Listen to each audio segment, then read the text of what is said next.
խաչելությանը և հրաշափար հարությանը նախորդող մի դեպք իրադարձություն տեղի ունեցավ, Տեր Հիսուս իր աշակերտների հետ զատիկը տոնեց և պիտի ասենք, որ ժողովրդի մեջ մեծ խառնաշփոթ կա, ինչ ասեն Քրիստոս հարյավի մեռելոց, ասեն սուրբ զատիկ, որը երբ ասեն, որ օրը ասեն, լավ եկեք նախ կարդանք Ղուկասու 22-րդ գլխից 14-ից 20 համարները, երբ ժամը հասավ, սեղան նստավ 12 առաքյալների հետ ասելով,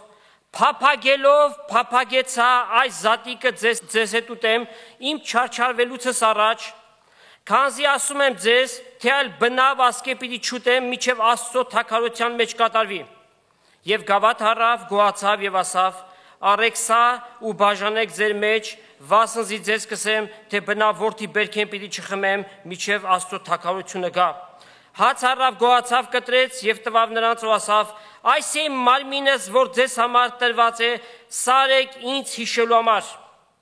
Նույնպես էլ գավաթ առավ ընթրիքից հետո եւ ասավ, այս գավաթը նոր ուխտ է իմ արյունովս, որ ձեզ համար պիտի թափվի։ Փափագելով փափագեցի այս զատիկը ձեզ հետ ուտել։ Տեր Հիսուսի իր խոսքի հաստատակամությունը այդպես էր անում։ Ճշմարիտ եմ ասում, փափագելով փափագեցի։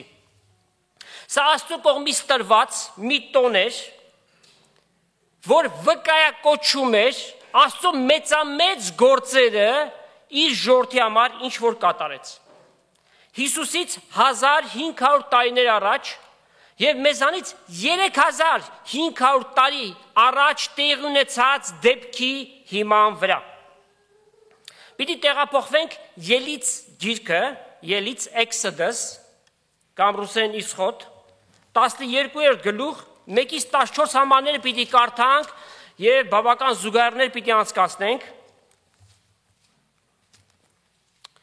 Տերը խոսեց Մովսեսին եւ Ահարոնին Եգիպտոսի մեջ ասելով.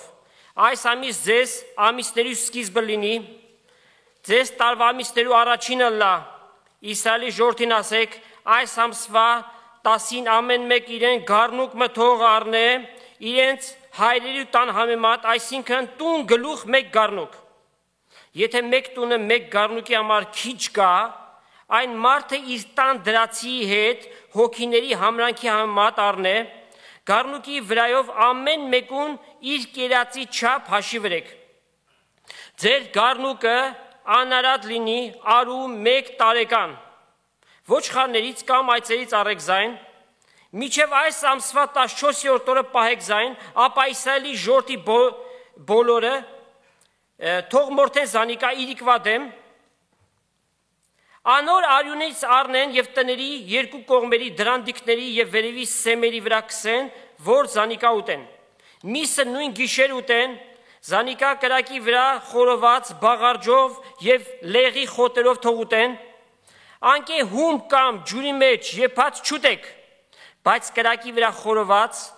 նրա գլուխը ոտքերով եւ փորոտիկով ուտեք, անկե բան մը չթողեք միջև առավոտ։ Իսկ եթե առավոտը մնաք կրակով այրեք։ Այսպես պիտի ուտեք զայն, ձեր գոտիները մեջքերնիդ ու ձեր կոշիկները ոտքերիդ եւ ձեր ցուպերը ձեռքերնիդ լինելով, զանիկա արտորնոք ուտեք, Տիրոջ զատիկն է այն։ Այն գիշեր Եգիպտոսի երկրեն պիտի անցնեմ եւ Եգիպտոսի երկրի մեջ բոլոր անդրանիկները մարդ կամ անասուն պիտի զարնեմ։ Եգիպտոսի բոլոր աստվածներին վրա դատաստան պիտի կատարեմ, ես եմ Տերը։ Արյունը ձեր տների վրա նշանի համար լինի, որպիսի երբ արյուն տեսնեմ, ձերը վրայով անցնեմ եւ հարվածը ձեր վրա պիտի չգա կորցնելու համար։ Եգիպտոսի երկիրը պիտի զարնեմ։ Այն օրը ձեզ հիշատակի համարը լա եւ զանիկա Տիրոջը տոն պահեք, ձեր սերունդին մեջ հավիտենական կանոնով մը տոն թող լինի։ Սա մի դեպք է, որ կատարված է, սակայն այս գրվածը պիտի գործածենք եւ զուգահեռներ պիտի անցկացնենք, որպիսի զատիկի խորհուրդը նախ պատմենք։ Ուրեմն տոնը կոչվում է զատիկ, Passover, եւ դա եբրայական Բեսախ բառն է, որ ռուսերենից ինչ է գալիս։ Պասխա։ Պարսկերն էլ ասենք, չէ, ֆաս են ասում։ Եվ խոսակցական էդեպակ, ճիշտ է թե չէ։ Ամենակարևորը տոնի մատուցած զոհը կոչվում էր զատիկ։ Դեպքը կոչվում է զատիկ, սա Եգիպտոսի գերությունից դուրս գալու տոնն է։ Եվ նաև զոհը կոչվում է զատիկ։ Երեք հին ուխտը, հին կտակարանը հանդիսանում են նորի շուքը։ Եվ նրա մեջ գրվածները խորհրդանշում են շատ ու շատ բաներ Քրիստոսն են ներկայացնում, ինչպես օրինակ 1 տարեկան անարատ գառնուկը խորհրդանշում է Քրիստոսը։ Եվ Պողոս առաքյալը այդպես է գրում. Առաջի Կորինթացիս 5:7 ասում է. Քրիստոս մեր զատիկը մեզ համար զոհվեց։ Դա ապիպ ամիսն էր, մեր իմացած մարտ, ապրիլ ամիսը, Բաբելոնյան գերության ժամանակ այն կոչվեց Նիսան, Նեհեմիայի երկրորդի առաջի համարն է։ Զատկվա գառնուկը հատուկ ընտրության պիտի լիներ, անարատ պիտի լիներ, նրա վրա ոչ մի թերություն չպիտի լիներ։ Եվ Հովհաննես Մկրտիչը, երբ որ տեսավ Հիսուսին, որ իրեն է գալիս, ասաց. ահա Աստծո գառը, Աստծո ընտրածը, Աստծո կատարյալը, որ աշխարհի մեղքը կվերցնի։ Եվ Եսայի մարգարեն, Եսայի 53:7, Նա անիրավություն կրեց ու չարչարվեց, բայց իր բերանը չբացվեց, մորթվելու տարվող գառնուկի պես։ Ուրեմն Մեսիան որ պիտի գար, գառնուկի պես պիտի զոհվեր։ Պետրոս առաքյալն իր հերթին է գրում Առաջի Պետրոս առաջի գլուխ 18-ից 20 համարները։ Իմացեք, որ դուք ոչ թե փրկվեցիք ապականացու արծաթով կամ ոսկիով, որ ձեր հայրերից ստացաք անուղիղ ճանապարհներով, հապա Քրիստոսի պատվական արյունով, որպես թե անբիծ եւ անարատ գառի, որ ճանաչված էր, այսինքն ընտրված էր, նախասահմանված էր աշխարհի սկզբից առաջ եւ վերջին ժամանակը հայտնվեց։ Մենք մեր կարդացածի մեջ ինչ տեսանք, որ ամեն ընտանիք մի գառնուկ պիտի վերցներ։ Եթե ընտանիքում ընդամենը մի քանի հոգի են, եւ առաջներում ընտանիքները քանի հոգուց են բաղկացած, երևի 1 տասնյակը անցնում էր։ Եթե 3-4 հոգի են, իրենց հարևանի հետ պիտի միանան, որովհետև այդ գառնուկը ամբողջությամբ պիտի ուտվեր։ Ուրեմն ամեն մեկ ընտանիքին մեկ գառնուկ։ Աստված իր մեծ ընտանիքի համար իր ընտրած գառնուկին զոհեց։ Եփեսացիս 5-րդ գլուխ եւ 26 համարում կարդում ենք. Քրիստոս սիրեց եկեղեցուն եւ իր անձը նրա համար մատնեց, որպիսի նրան մաքրի եւ սրբի, ավազանի ջրով, բացատրությունը խոսքով։ Պողոս առաքյալն էլ Տիմոթեոսին է գրում, առաջին նամակում է դա, 3-րդ գլուխ 15 համար։ Եթե ուշանամ իմացիր, ով Տիմոթեոս, թե ինչպես պետք է Աստծո տան մեջ վարվես, որ կենթանի Աստծո եկեղեցին է, ուրեմն ինչ տեսանք, եկեղեցին Աստծո տունն է, Աստծո ընտանիքն է, ճշմարտության սյունը եւ հաստատությունը։ Այդ գառնուկը դռնից դուրս պիտի մորթվեր, ինչպես էլ Քրիստոս բանակից դուրս չարչարվեց, Գողգոթա կոչված տեղը։ Նախորդ քարոզախոսության ժամանակ, երբ որ Քրիստոսի չարչարանքների մասին ենք խոսում, խոսեցինք, որ խաչի վրա գանվում էին զոհերը եւ օգտագործվում էր անճոռնի մեծ մեխեր, գամեր, որոնք կռածո էին։ Եվ նպատակը այն էր, որ զոհի ոսկորները պիտի ջարդեր։ Ոչ միայն իր հյուսվածքներն էր ճեղքում, արյունը հորդում էր, այլ նաև ոսկորները պիտի ջարդվեր։ Բայց մենք կարդում ենք մարգարեական խոսք Սաղմոսի մեջ, Սաղմոս 22, 16-17 համարները։ Ձեռքերս ու ոտքերս ծակեցին։ Ով է գրողը։ Դավիթը։ Ում համար է գրում։ Իր համար առաջի դեմքով է գրում։ Ձեռքերս ու ոտքերս ծակեցին։ Դավիթի հետ այդպիսի դեպք տեղի չունեցավ։ Իմ բոլոր ոսկորներս կարող եմ համրել։ Այսինքն Քրիստոսը միակը եղավ, ումից ոչ մի ոսկոր չջարդվեց։ Բուն մարգարեության իրականացումը Հովանու 19:36-ն է։ Այս բաները եղան, որպիսի կատարվի այն գրվածը, թե նրա մեկ ոսկորը չպիտի կոտրվի։ Կրոնական առաջնորդները մարգարեական խոսքերը շատ լավ գիտեին։ Մեսիայի վրայով անգամ նրանք ատենաբանություններ էին անում, սովորեցնում էին, դպիրներ էին, ուսուցիչներ էին, որ երբ որ Մեսիան գա, այսպիսի բաներ պիտի տեղի ունենա։ Տեր Հիսուսի կենդանության ժամանակ նրանք չընդունեցին։ Մարդ էին ուղարկում անընդհատ, որպիսի հարցնեն, դու ես Քրիստոսը, որ Հիսուսի բերանից դուրս գան այդ խոսքերը, եւ Հիսուս իր գործերով ապացուցեց, որ ինքն է այդ Մեսիան ասաց, եթե ինձ չեք հավատում, իմ արած գործերը տեսնելով հավատացեք, որ ես եմ, նա որ խոստացված էր, որ պիտի գար։ Այդ կրոնական առաջնորդները հնարավորություն ունեին Հիսուսի մահից հետո ստուգելու, արդյոք նրա ոսկորները ջարդվեցին, թե ոչ։ Որտեղ մարգարեական խոսք կար գրված, բայց նրանք ամբողջությամբ անտեսարեցին այդ բաները։ Այնքան չարությամբ էին լեցված, որ միայն թե իրենցից հեռանա։ Ով է այս մարդը, եկավ եւ ամբողջները իր ետևից են գնում, սակայն իրենք հակած, կապված, զուգված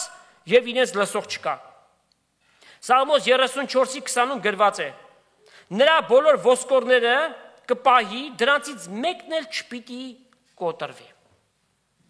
Գառնուկի արյունը, որ մորթում էին, պաշտպանողական միջոց էր։ Եվ Աստված նրանց ասաց, 13 համարը կարդացինք, ձեր տան դռների վրա եւ սյուների, դրանդիկների վրա այդ արյունը քսեք, որտեղ սատակի չրեշտակը պիտի գա, եւ որ տան վրա այդ արյունը չլինի, պիտի հարվածի բոլոր անդրանիկները։ Ուրեմն պահպանիչ դեր կատարում, բայց միայն այդ պայի համար էր, միայն այդ անցնելու համար էր, սակայն Աստծո անարատ գառը իր արյունը թափեց եւ այն հավիտենական պաշտպանիչ միջոց է։ Մենք կարդում ենք Եփեսացիս առաջի գլուխ 7 համարում. մենք փրկություն ունենք իր արյունով, այսինքն մեղքի թողություն իր շնորհքի ճոխության չափով։ Աստված մարդկությանը նայում է Քրիստոսի արյան միջոցով։ Ում վրա որ այդ արյունը կա, իսկ ում վրա կա այդ արյունը, նրանք ովքեր որ ճշմարտապես անկեղծությամբ ապաշխարեցին, Հիսուսին Տեր եւ Փրկիչ ընդունեցին եւ նրա հետ են ապրում իրենց կյանքը, Քրիստոսի արյունով ծածկված են։ Իսկ նրանք ովքեր որ այդ բանը չեն արել, Աստված ամեն օր մեղավորի վրա բարկացած է։ Եվ այդպիսիները Քրիստոսի արյունը ոտնակոխ են անում։ Զգուշացեք, դատաստանի օր կա։ Ամեն մարդ Աստծո դատաստանի առջև պիտի կանգնի եւ իր ապրած կյանքի համար պատասխան պիտի տա։ Եվ այն միակ մեծագույն մեղքը, որի համար նախ պիտի դատապարտի, Քրիստոսի արյունը մերժելն է։ Որից հետո նաեւ պիտի գա հերթը այս կյանքի մեջ կատարած բոլոր մեղքերի ամեն ինչի համար պատասխան տալ կա։ Բայց երբ որ մենք հավատացինք, ապաշխարեցինք, Հիսուս Քրիստոսի արյունը մեզ մաքրեց, չհիշելու պայմանով ճերմակացրեց։ Դեռ հնարավորություն կա։ Քանի մարդու վրա շունչ կա, հնարավորություն կա։ Եվ երբ որ այս քայլը մարդը կատարի, որի մեջ Աստված նրան պիտի օգնի անպայմանորեն, ընդունելի ժամանակի մեջ քեզ լսեցի փրկության օրը, օգնություն արեցի, որ ապաշխարես, այդ ժամանակ քո բոլոր մեղքերդ պիտի մաքրվեն եւ թողություն պիտի ստանաս։ Օրինակ 16-րդ գլխում հավելյալ գրված է այդ Passover-ի համար, այդ զատկի համար 16-րդ գլուխ առաջի 3 համարները։ Ապիպ ամսվան ուշադրությունները, որպիսի զատիկը ընես քո Տեր Աստծուդ, վասնզի քո Տեր Աստվածդ Ապիպ ամսվան մեջ գիշերով հանեց քեզ Եգիպտոսեն։ Զատիկի համար քո Տեր Աստծուդ ոչխարներ եւ արջարներ մորթե այն տեղը, որ Տերը պիտի ընտրե իր արյան բնակության համար։ Անորետ խմորյալ հաց մի ուտեր, 7 օր դառնության անխմոր հաց պիտի ուտես նրա հետ, վասնզի Եգիպտոսի երկրեն տագնապով ելար, որպիսի քու կյանքիդ բոլոր օրերի մեջ Եգիպտոսի երկրեն ելած օրը միտքդ բերես։ Ուրեմն, ինչպիսի հաց պիտի ուտեին այդ գառնուկի հետ, անխմոր հաց։ Խմորյալ հացը խորհրդանշում է մեղքը։ Եվ Տեր Հիսուս պատվիրեց մեզ, որպեսզի երբ որ մենք հաղորդություն ունենանք, այն հացը, որ մենք գործածում ենք, անխմոր հաց է։ Եվ Պողոս առաքյալն էր Կորինթացիներին հետևյալն է գրում։ Առաջի Կորինթացիս 5-րդ գլուխ 8 համար։ Ուստի տոն կատարենք ոչ թե հին խմորով, ոչ թե չարության եւ անզգամության խմորով, այլ անկեղծության, ճշմարտության անխմոր հացով, այլ խոսքերով ասած առանց մեղքի։ Սիրելիներ, եկեք այս պահին, Եվ սրանից հետո պարբերաբար մեր մեղքերը Տիրոջ առջև խոստովանենք։ Հաճախ հավատացյալներն էլ դառնում են անհավատ հեթանոսների նման իրենց խնդրվածքների մեջ։ Աղոթքը սկսում է Աստծուց, խնդրելով, «Էս տուր, այն տուր», վերջանում է, «Էս էլ տուր»։ Բայց մենք այդպես չպիտի լինենք։ Աստծո փառքը փնտրելով, իր մեծ անունը գովաբանելով, նաև ամենօրյա մեր կատարած մեղքերը խոսքով, գործով, խորհրդով Տիրոջ առջև բերենք, խնդրենք թողություն եւ քավություն եւ Քրիստոսի արյունը մեզ բոլոր մեղքերից պիտի սրբի։ Միաժամանակ նաև անողոք պայքար մեղքի դեմ։ Մեր երկնավոր հայրը ատում է մեղքը, մենք էլ մեղքը պիտի ատենք։ Միայն մեկ անգամ Զատիկը կատարեցին այսպես։ Կարդանք նորից Ելից 12-րդ գլխից 11 համարը։ Այսպես պիտի ուտեք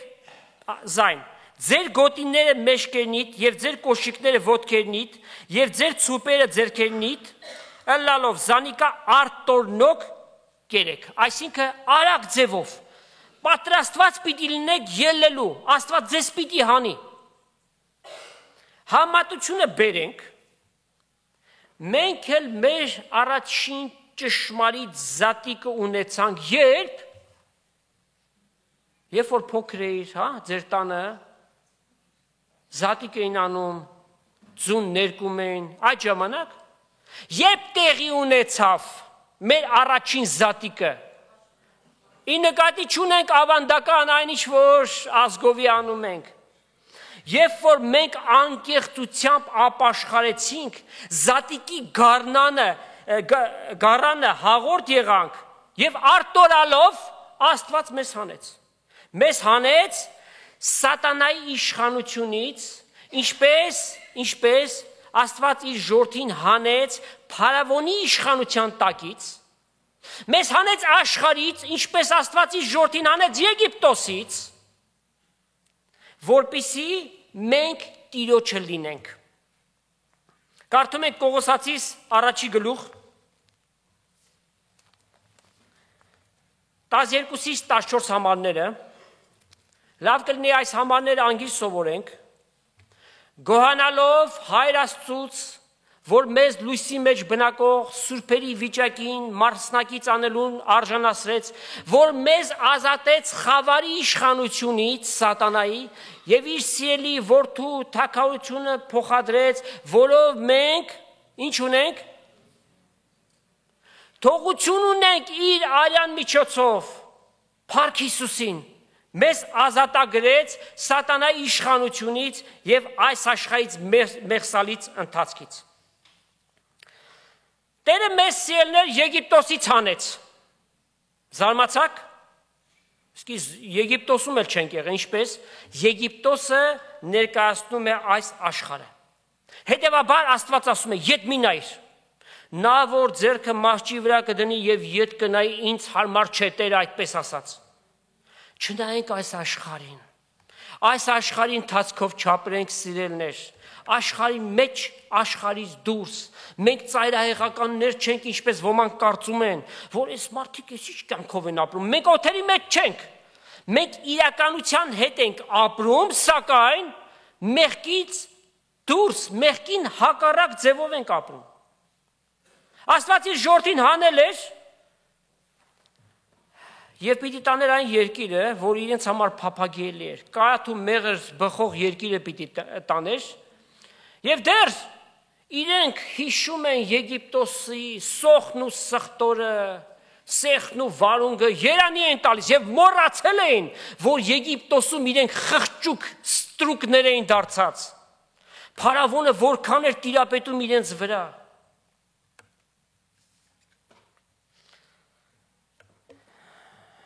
Կոչը բոլոր հավատացյալներին։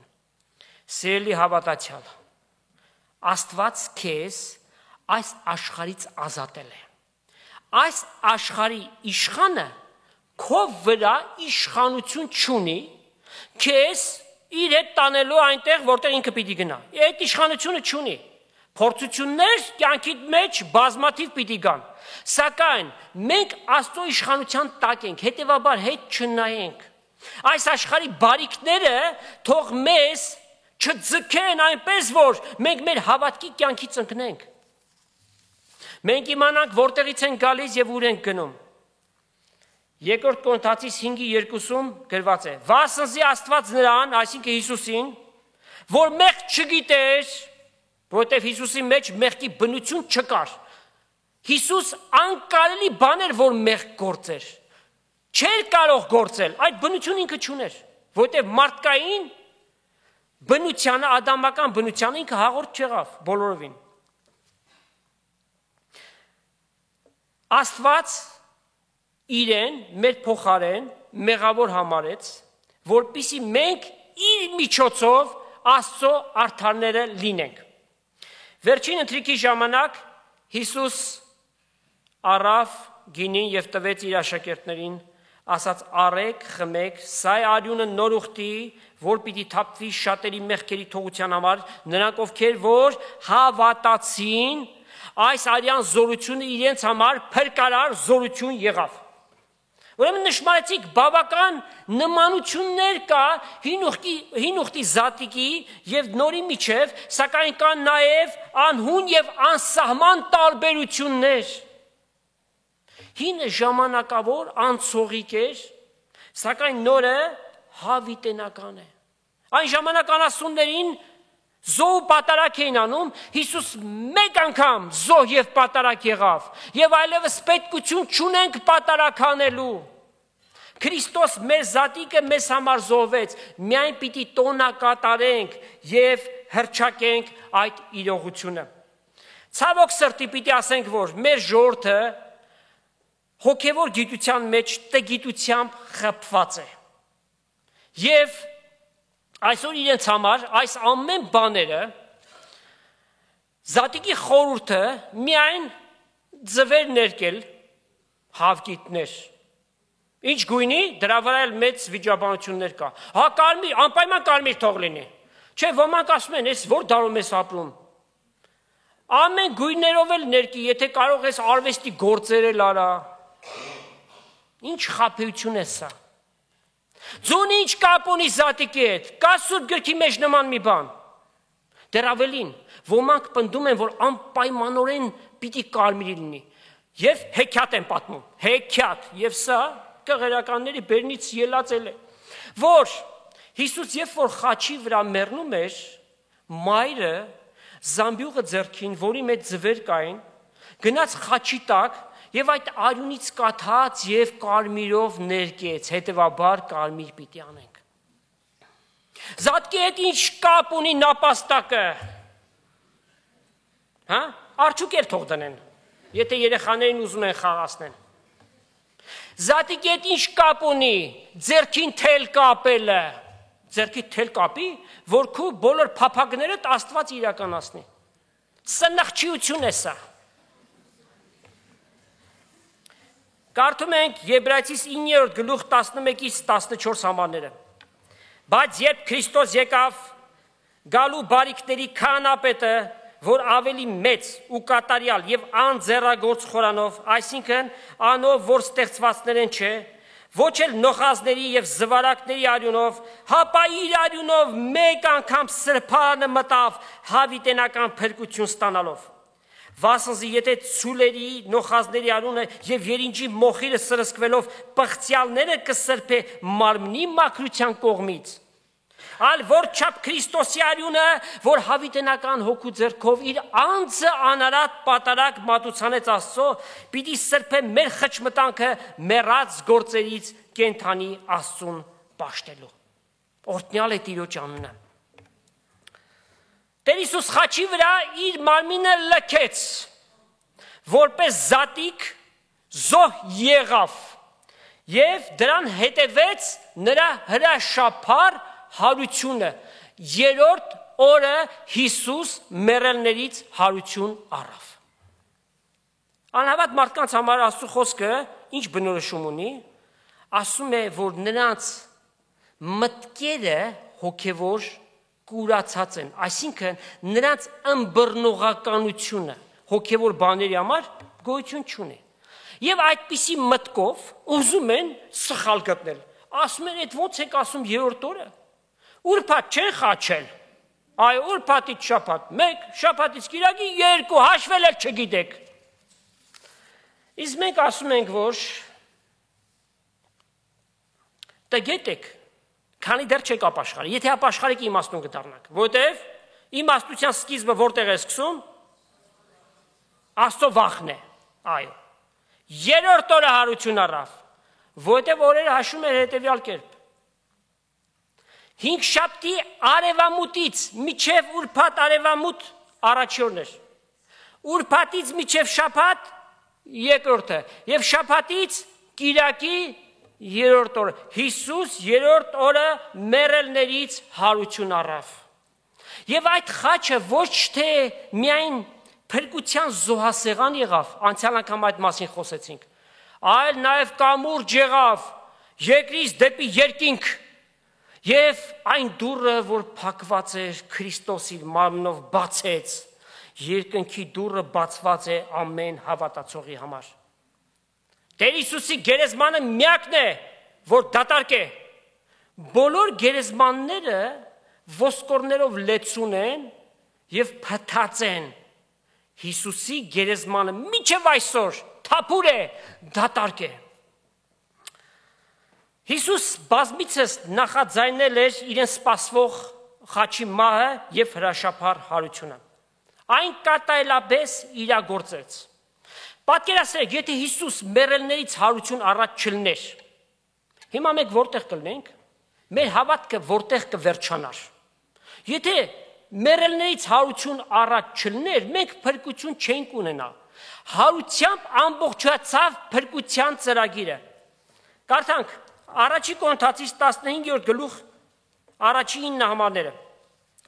Ուրեմն, եթե Քրիստոս կքարոզվի, որ մեռելներից հարություն առած է, ինչպես ձեզանից մեկ քանիսները կսեն մեռելների հարություն չկա։ Երանի ընդամենը մի քանիսը լինեն, բայց ցավոք սրտի, massայաբար շատեր ասում են, ինչ մեռելների հարություն։ Ախր այդպիսի բան ո՞նց է հնարավոր։ Մարդուն դրեցին գերեզման, փակեցին, թաղեցին, վրան էլ կնքեցին։ Ինչ հարություն։ Եղբայրներ, ձեզ կիմացնեմ, թե այն ավետանը, որ ես ձեզ քարոզեցի, եւ որ դուք ընդունեցիք եւ նրա վրա հաստատված եք, որով կփրկվի գալ, եթե ամուր բռնեք այն խոսքը, որ ես ձեզ քարոզեցի։ Այնպես որ պալապ տեղը հավատացած չլաք, վասնզի ամենից առաջ ես ձեզ ավանդեցի զանիկա, որ ես էլ ընդունեցի, թե Քրիստոս մեր մեղքերի համար մեռավ գրքերի ըսածի համեմատ եւ թաղվեցավ ու հարություն առավ երրորդ օրը գրքերի ըսածի համար համեմատ եւ երևցավ Կեփասին եւ ելքը 12-ին եւ ետքը 500-ից ավելի եղբայրների մեկտեղ երևցավ, որոնցից շատերը միջև հիմա կապրեն եւ ոմանք ննջեցին։ Որից հետո երևցավ Հակոբոսին, ետքը բոլոր առաքյալներին, ամենից վերջը իբրև թե վիժված իմը ինձ էլ երևցավ։ Պողոս առաքյալը իր մասին այդպես է արտահայտվում։ Վասնզի ես առաքյալներից ամենից հետինն եմ, Պողոս առաքյալ, դու շատ խոնար մեկն ես, դու առաջինն ես, որ արժանի էլ չեմ առաքյալ լսվելու, վասնզի Աստծո եկեղեցին հալածեցի։ Միայն թե Աստծո շնորհքով եմ, ինչ որ եմ, եւ անոր շնորհքը, որին վրաս է պարապ բան մը չեղավ։ Ես անոնց վրա ամենից ավելի աշխատեցա, ոչ թե ես, հապա Աստծո շնորհքը, որ ինձ հետ էր։ 500 հոգիներ եւ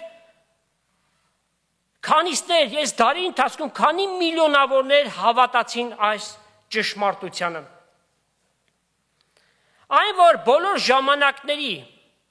վերստին ծնունդ ունեցող հավատացյալները հարություն պիտի առնեն, դա միանշանակ է։ Կասկած չկա։ Աստծո խոսքը վկայակոչում է, որ մենք արդեն հարություն ենք առել։ Հավատում եք սրան։ Բայց չէ, դեռ կյանքի մեջ ենք։ Աստված ասում է, դուք արդեն հարություն առել եք։ Կարդում ենք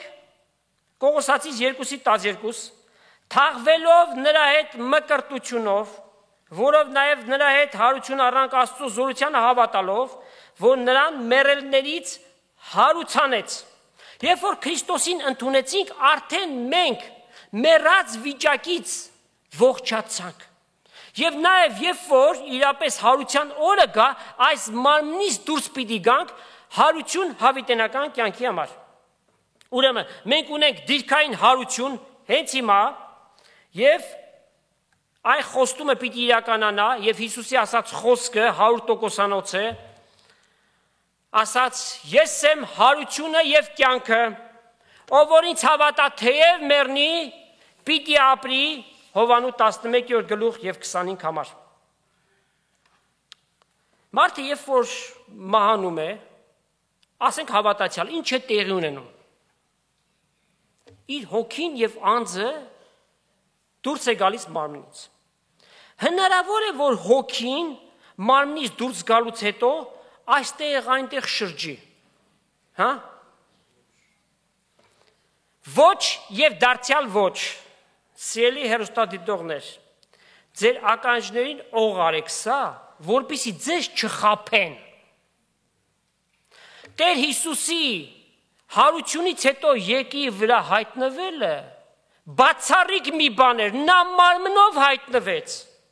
եւ եկավ նպատակային 11 տարբեր իրավիճակներում իր աշակերտներին հանդիպեց նրանց զորացնելու համար։ Մի իրական զավեշտական դեպք վերջերս տեղի ունեցած, ձեզ պատմեմ, մեր նյութի հետ խիստ կապակցված է, անշուշտ որտեղ ինչ եւ անուններ չպիտի տանք։ Մի կին մահանում է։ Թաղման ժամանակ քահանան հարազատներին ասում է, որ մխիթարվեք։ 40 օր նրա հոգին էստեղ այնտեղ պիտի պտտվի։ Դեր մխիթարել ուրիշ բան չունեն։ Կամ էդ է, կամ միած սրտաճմլիկ երգ են երգում։ Դու գնացիր, մեզ թողեցիր։ Մարդկանց սուքը ամոքելու փոխարեն ավելի այդ սուքը նորոգվում է։ Գնաց մեզ թողեց։ Այդ մեռնողի հարցը, որ իր սկեսուրի հետ ահավոր վատ հարաբերություններ են ունեցել, ժողովրդական խոսքով ասած շունը գել են եղել իրար հետ, հարց ասում է ինչպես թե, մեռավ ուրախացա գնաց, հիմա նորից իր հոգին պիտի գա ստեղ պտտվի։ 7 օր շարունակաբար գիշերը չի քնում այդ կինը, մտածելով, որ չլինի, որ սկեսուրի հոգին գա ստեղ, իրենց մի վնաս տա։ Աստծուն թող փառք տա այդ կինը, որ հանդիպում է մի հավատացյալ քրոջ, նա էլ այս ճշմարտությունները բացատրում է, որ մարդը մեռնելուց հետո վերջ իր տեղն է գնում, որտեղ որ սահմանված է, քանզի այս կյանքի մեջ որոշվեց իր գնալիք հավիտենականությունը, որտեղ գրված է մարդուն սահմանված է մեկ անգամ մեռնել, որից հետո դատաստան։ Աստծո խոսքը ասում է. իմ ժողովուրդս գիտություն չունենալու պատճառով կորսվում է։ Ի պաշտոնե սովորեցնողները, անշուշտ տեսնում ենք ինքնակոչ են, ավելի են մոլորեցնում։ Ղազարոսի համար չի գրված, բացեք կարդացեք, Ղուկաս 16-րդ գլուխ 22 համար։ Ղազարոս մեռավ եւ հրեշտակները նրան դրախտ տարան, Աբրահամի գոգը տարան։ Ուրեմն մեռնելուց հետո հոգին էստեղ, այնտեղ շրջել չկա։ Մեկ ասավ, հայրս մահացել է, այ զգում եմ, էստեղ է։ Նման բան հնարավոր չէ։ Սատանան կարող է տարբեր տեսակի զգացողություններ բերել։ Մի խաբվեք։ Հռոմեացիս 4 գլուխ կարդանք 24-25 համարները։ Բայց Քրիստոսի շնորհքով եւ Քրիստոս Հիսուսով եղած փրկությունով ձրի կարդարանանք, որ Աստված նախապես սահմանած էր քավությունը լալու, եթե նրա արյանը հավատանք, ովքեր որ հավատում են, հավիտենական կյանք են արժանանում։ Մեռելների հարությունը քրիստոնեական հավատքի հիմնակարն է, սիրելիներ։ Չկա մեռելների հարություն, չկա քրիստոնեություն։ Եղբայրը ճիշտ բնութագիր տվեց, այո, մյուս կրոնների շարքին կդասվի, Բայց վստահ ենք, 100%-ով համոզված ենք, որ մարդը մեռնելով չի ոչնչանում։ Իր մարմինն է կորցնում, որից հետո սկսում է հավիտենականությունը։ Ոմանց համար հավիտենական կյանք Աստծո հետ միասին իր թագավորության մեջ իրական կյանք, իրական երջանկությունը հավիտյանս հավիտենից, եւ նրանք ովքեր այսօր ծաղրում են, նրանք ովքեր որ մերժում են, Քրիստոսի արյունը ոտնատակ են տալիս, նրանց էլ սահմանված է հավիտենականություն, պիտի կանգնեն ճերմակաթոռի դատաստանին, դատվելուց հետո Աստծո հրամանը պիտի լինի ծծումբով այրված կրակի լիճը, որտեղ կա ակրանների կրճտոց, ցավ ու տառապանք, հավիտյանս հավիտենից եւ ազատող չկա։ Մարտարարած, դու բանական էակ ես, Աստված քեզ միտք է տվել, Աստված քեզ ընտրելու կարողություն է տվել, եւ Աստված ասում է, այսօր կյանքը եւ մահը, այսինքն հավիտենականությունը եւ հավիտենական դատապարտությունը, օրհնությունը եւ անեծքը քո առջև եմ դնում, ընտրի Քրիստոսին, ով հայորդի։ Պարծենում ենք, 1700 տարվա մենք քրիստոնյաներ ենք, իրական քրիստոնյա ենք։ Քրիստոնյան նա է, ով որ ապաշխարությամբ Քրիստոսի առջև խոնարհվելով նրա հոգին ընդունում է հավատքով իր մեջ։ Նա է քրիստոնյան իրական։ Ամեն կիրակի մենք այստեղ հավաքվում ենք, ինչի համար։ Հավաքվում ենք, որ հռչակենք, որ այո, ըստ Աստծո խոսքի մենք անվերապահորեն հավատում ենք, որ Հիսուս մեր մեղքերի համար խաչի վրա մեռավ եւ մեզ արդարացնելու համար երրորդ օրը մեռելներից հարություն առավ եւ կենթանի է հավիտյանս հավիտենից, ուրեով մա քո խայթոցդ, ուրեով գերեզման քո հաղթությունդ, մավան խայթոցը մեղքն է, մեղքի ուժն է, օրենքը, բայց գոհություն Աստծո, որ մեզ հաղթություն կտա Տեր Հիսուս Քրիստոսի ձեռքով։ Պողոս առաքյալը նաև Կորինթացիների մեջ հետևյալն է գրում, 15-րդ գլուխն է, առաջի Կորինթացիներին։ Բայց պիտի մեկ ասի, ինչպես մեռելները հարություն կառնեն, կամ ինչ մարմնով կգան, անմիտ, այն որ դու կսերմանես, եթե չմեռնի, չի կենթանանա։ Եվ Աստծո խոսքը մեզ բերում է ցորենի հատի օրինակը։ Ցորենի հատը պատահել են դեպքեր, որ գտել են, ամբարներ են գտել, կուժեր են գտել, որոնց մեջ ցորենը պահպանվել է հարյուրավոր տարիներ։ Եթե ցորենը հողի մեջ չմեռնի, առանձին ինքը մենակ է, սակայն եթե մեռնի, իր մեջ կյանք կա, ինքը պտուղ կտա, մեկի փոխարեն 30, 60, 100 կտա։ Այդպես է, մենք այս մարմնից պիտի դուրս գանք նոր կյանքի համար։ Մարմին եւ արյուն երկինքը չի կարող ժառանգել։ Զայն որ կսերմանես, ոչ թե այն մարմինը, որ պիտի բուսնի կսերմանես, հապա մերկ հատը ցորենի կամ ուրիշ սերմի։ Եվ Աստված նրան մարմին կտա ինչպես կուզե, եւ ամեն մեկ սերմին իր հատուկ մարմինը, եւ բնութագրվում է, որ կենդանիները տարբեր մարմին ունեն, թռչունները, սողունները, եւ մարդկանց համար Աստված դիզայն է արել այս մարմինը։ Այն ծերացող է, ցավով, հիվանդությամբ լեցուն է, մի օր մեր վրայից պիտի անենք։ Բայց Տեր Հիսուս խոստացավ մեզ նոր մարմին, եւ այն փառավորյալ է, այնպիսին, ինչպիսին Հիսուս ինքը ուներ հարությունից հետո, որ դռներու պատուանները փակված էին, աշակերտների մեջ հայտնվեց ասելով. եկեք, շոշափեցեք, տեսեք, ես եմ։ Մարմին, որ մեկ ակնթարթի մեջ կարող է անհետանալ, որ այս աշխարհի սկզբունքներով չի ստեղծված, այն երկնային սկզբունքներով է ստեղծված, որ նաև նյութական եւ շոշափելի է։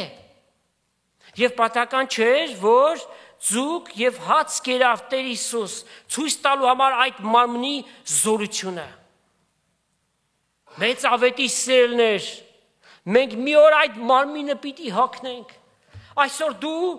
ցավերից տառապում ես, Թայլենոլ այնքան խմեցիր, որ էլ չի ազդում, ցավերդ մնում են, սակայն մենք պիտի հագնենք փառավորյալ հավիտենական մարմին։ Տեր Հիսուսի ժամանակ սադուկեցիներ կային, որ մեռելների հարությանը հավիտենական կյանքին չէին հավատում,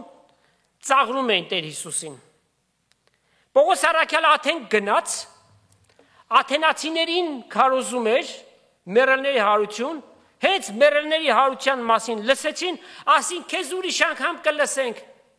Ով է այս մարդը, թող գնա, չենք ուզում։ Այդպես են մարդիկ, չեն ուզում հավիտենական կյանքի մասին, մեռելների հարության մասին լսել։ Եվ ով է, որ նրանց խաբել է, Սատանան, իրենք կարծում են իրենք իմաստուն են, քննել են, տեսել են, այդպիսի բան չկա, հավատքը չտեսնված բաների հաստատությունն է, տեսնեմ հավատամ, ամենամեծագույն օրինակը ապացույցը մեր առջև, մեր փրկչի ապացույցն է, որ մեռելներից հետո մեռելներից հարություն առավ եւ հայտնվեց իր աշակերտների մեջ եւ 500 հոգիների առջև համ բարձվեց եւ խոստացավ, որ նորից պիտի գամ։ Նաեւ կարդանք Առաջի Կորինթացիս 15-րդ գլխի 42-ից 47 համարները։ Այսպես է մեռելների հարությունը կլինի։ Մարմինը ապականությունով կսերմանվի, անապականությունով հարություն կառնի, անարգությունով կսերմանվի, փառքով հարություն կառնի,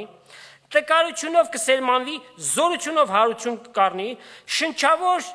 մարմին որպես կսերմանվի եւ հոգեվոր մարմին որպես հարություն կառնի։ Ուրեմն այս մարմինը բնորոշվեց ապականացու, անարգված, տկարությունով լեցուն, շնչավոր։ Իսկ այն մարմինը, որ պիտի հագնենք, անապականացու, փառավորյալ, զորեղ եւ հոգեվոր մարմին։ Շնչավոր մարմին կա, հոգեվոր մարմին էլ կա, եւ այսպես գրված է. առաջին մարդը Ադամ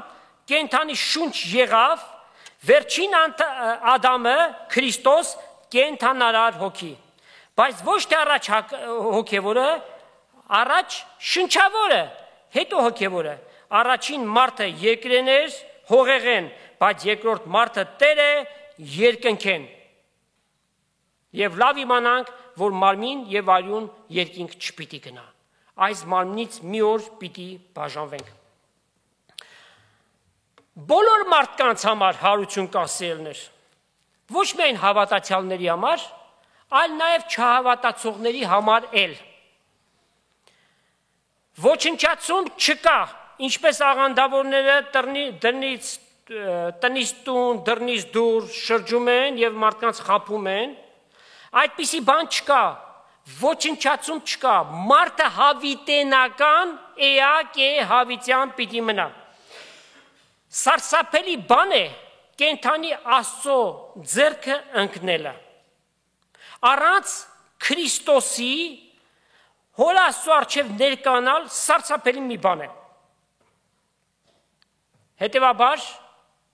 այսօր կոչ ենք հղում համայն հայ ժողովրդին ասելով. ապաշխարեցեք, Քրիստոսին ընդունեցեք, որպես Տեր եւ Փրկիչ։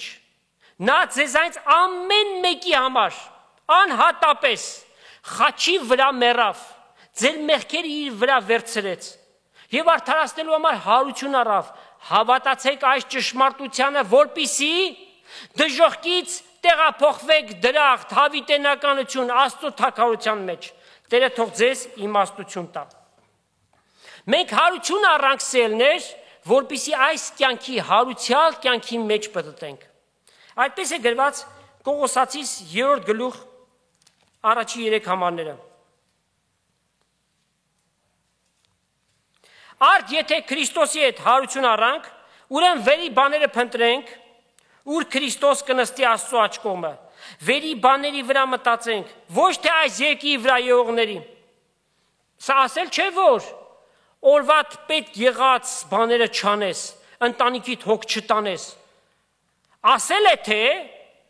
քո ուշադրությունը այս աշխարհի բաների վրա չսևեռվի, չկենտրոնացվի։ Վերի բաների վրա մտածեցեք, վասնզի դուք մեռաք, եւ ձեր կյանքը պահված է Աստծո մոտ Քրիստոսի հետ, երբ Քրիստոս մեր կյանք հայտնվի, այն ժամանակ դուք էլ նրա հետ փառքով պիտի հայտնվեք փառք Տիրոջ։ Եվ Տեր Հիսուս խոստացավ ասելով. ես նորից կգամ։ Կգնամ ձեզ համար բնականներ կպատրաստեմ եւ նորից կգամ, որ ձեզ իմ մոտ առնեմ, որպեսզի ուր որ ես եմ, դուք էլ այնտեղ լինեք։ Հետևաբար սիրելիներ, մենք կանչված ենք հարության կյանքով ապրելու, արտորալով, սպասելով այն օրվան, եւ որ փողը պիտի ինչվի, մեռելները հարություն պիտի առնեն եւ Տեր Հիսուս պիտի հայտնվի։ Երանի այդ պահին, Տերը թող շուտով գա եւ նրանք ովքեր որ լսում են ինչ են ասում, ամեն երկուր Տեր Հիսուս։ Աստված օրհնի իր խոսքը եւ ձեզ բոլորիդ ամեն։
Super Namain